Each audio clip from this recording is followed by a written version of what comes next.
Think quick. What are the most desirable things ever?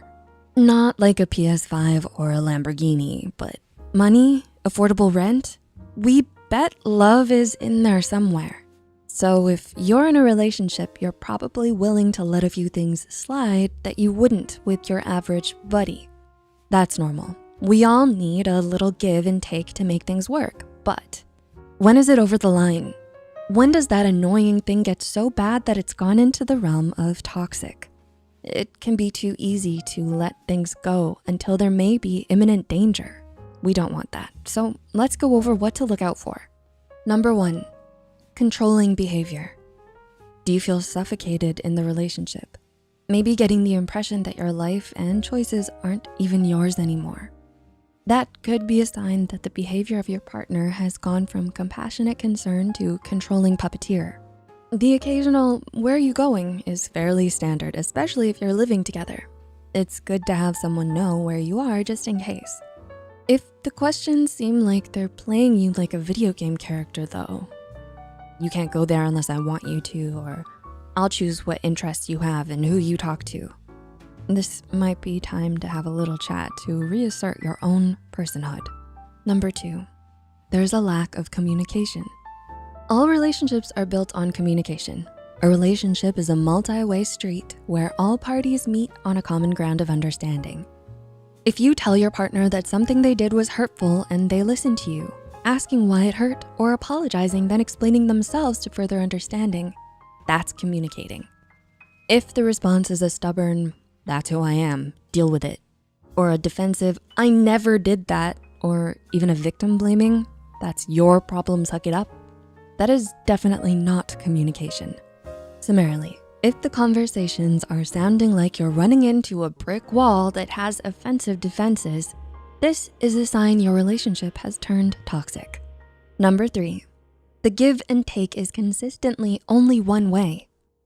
A healthy relationship is all about give and take. Without this balance, you're looking at a crash and burnout. When the give is constantly on one side with the take permanently on the other, that's a huge red flag. If you find yourself constantly exhausted, anxious, and asking yourself, "what can I do for them?" Yet they seem oddly laid back, nonchalant, maybe even taking your efforts for granted, it's time to ask them and yourself, what exactly is going on here? Number 4, there are no boundaries in the relationship. Do you or your partner spout sugary proclamations like, "I'll be there for them for anything. I will do anything for their love"? This is unrealistic and super unhealthy. As close as you might be, boundaries still need to be present. You know what it looks like when there are no boundaries? It looks like vampirism. It looks like constant favors and ignoring your needs. It looks like someone who doesn't have compassion or empathy, using their partner only to further their own goals. A healthy relationship requires mutual respect, and part of that respect is boundaries. Number 5, your partner uses your personal information against you. Using your personal information to harm you, that is not a hand wave offense. That's a capital red flag crime. This is just straight up backstabbing and below the belt dirty fighting. Chances are the information was told in confidence, as in it was understood that it is not for public consumption, and you let your guard down.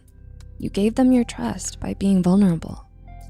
Using that information against you just so they can look good, further their own agenda, prove their superiority, or any other self-serving reason is grounds for a call out or a break off. Number 6, they do not acknowledge your relationship in front of other people. If you're in a good, healthy, worth it relationship, why would you hide it? Under normal circumstances, if the relationship is hidden, they're saying that they're ashamed of it. Worse, they might be saying they're ashamed of you. If they're ashamed of you, why are they really in this relationship with you anyhow? You don't need that. Wave that red flag. And number 7, you are constantly surrounded by negative energy. Fine, saying negative energy might sound a little too woo-woo, but we're serious. Maybe it's more solid sounding if we say that the red flag is when your partner is constantly introducing and maintaining negative emotional or psychological stress. For example, whenever you talk to them about a new goal, instead of discussing ways to plan it out, they're constantly finding reasons to shut it down. Beyond conscientiously warning you of possible dangers that you may be unaware of, they outright close off the possibility or denigrate you for wanting it. That is the negative energy we're saying is a red flag. They're keeping you depressed and underfoot despite your multiple attempts to move forward. We are totally with you in the sentiment that relationships are valuable, but we'll add in that healthy relationships are valuable. Toxic relationships will actively deplete the goodness in your life. So be true to yourself and don't accept the red flags. Which one of these points or behaviors have you noticed before? How did you handle it? Feel free to comment, share, and discuss. Thank you for watching, and we'll see you soon.